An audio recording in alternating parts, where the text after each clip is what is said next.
अनन्य भक्ति का तात्पर्य क्या है? इसमें एक अवलंब लोग लेते हैं देवी देवताओं का।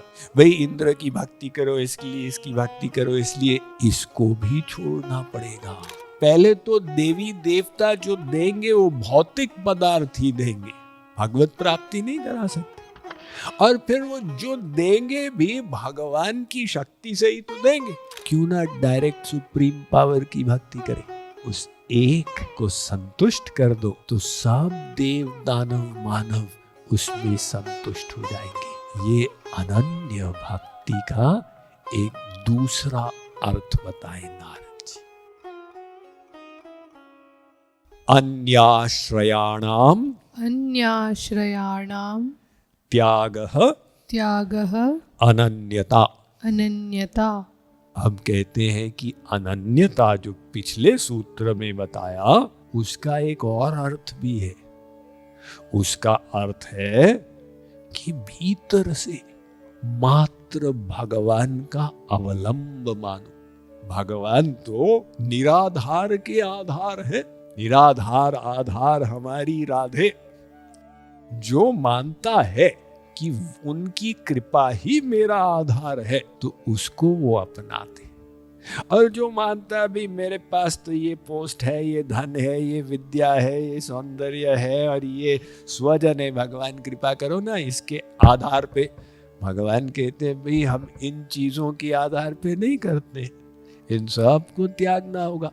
श्री महाराज जी का दोहा है, सब साधन संपन्न कह पूछत सब संसार। संसार वाले उसको पूछते, उसके पीछे पीछे जाते। जो साधन से संपन्न है, भाई बड़े आदमी हैं, काम के हैं, काम आएंगे, तो लोग उसके पीछे पीछे जाते। डॉक्टर साहब, मास्टर साहब, बैरिस्टर साहब, सब। लेकिन भगवान उसको नहीं पूछते। भगवान का नियम अलग है। साधनहीन प्रपन्न कह पूछत नंद कुमार। नंद कुमार श्री कृष्ण उसको पूछते हैं, कृपा चाहिए जो अंदर से अपने को साधनहीन निराश्रय मानता। यही तो गजराज के उद्धार का आख्यान हमको शिक्षा देता है। गजराज हाथियों में राजा था, लेकिन उसका युद्ध चला ग्राह से और बड़ा लंबा वर्षों तक चला। दोनों तरफ हार नहीं मान रहे थे, लेकिन लास्ट में ग्राह तो अपने जल में था, उसका प्राकृतिक क्षेत्र। इसलिए धीरे धीरे गजराज का बल कमजोर होने लगा। और जब उसने ये समझ लिया अब मेरे बस की बात नहीं, अब तो बस हे प्रभु तेरा ही आसरा, तो उसने पुकारा भगवान को। जब लगी गज बल अपनो बरत्यो नेकू सरियो नहीं काम। जब तक उसको अपने बल पर विश्वास था, काम नहीं बना। निर्बल हुए जब नाम पुकारियो आए आधे नाम। वो निर्बल होके उसने पुकारा तो आधे नाम में भगवान आ गए। यानी भगवान बैठे थे, नारायण लक्ष्मी के साथ थे, और गजराज ने पुकारा तो भगवान चलने लगे। बेचारा लक्ष्मी जी का आंचल भगवान के वस्त्र से बंधा हुआ था।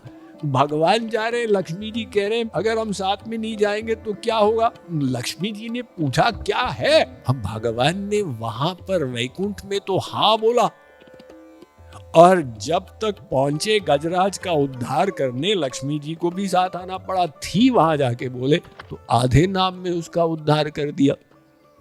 अतः नारद जी इस उदाहरण से और नारद जी के सूत्र से हमें समझना है कि अनन्य बनने के लिए अन्य आश्रयों को त्याग दो। उसमें एक है धन बल आश्रय।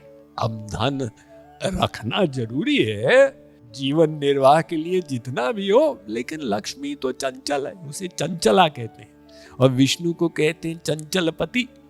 तो लक्ष्मी का स्वभाव है आज इधर कल उधर, आज इधर कल उधर। अगर आपने कहा भाई मैं तो सुरक्षित हूं क्योंकि मेरे पास धन का अवलंब है, तो इसकी कोई वैल्यू नहीं है, बल्कि उल्टा अहंकार हो जाएगा। दूसरा है पद बल आश्रय, पोस्ट का आश्रय। मेरा ये पोस्ट है, तो ये पोस्ट का जो आश्रय है अहंकार उत्पन्न कर सकता है, इसलिए हमको बच के रहना। तीसरा है स्वजन बल आश्रय। स्त्री कहती है आईजी पुलिस मेरे पति हैं, जानता है किससे बात कर रहा है, तू केवल कांस्टेबल है। तो ये स्वजन बल आश्रय, ऐसे अनेक प्रकार के आश्रय।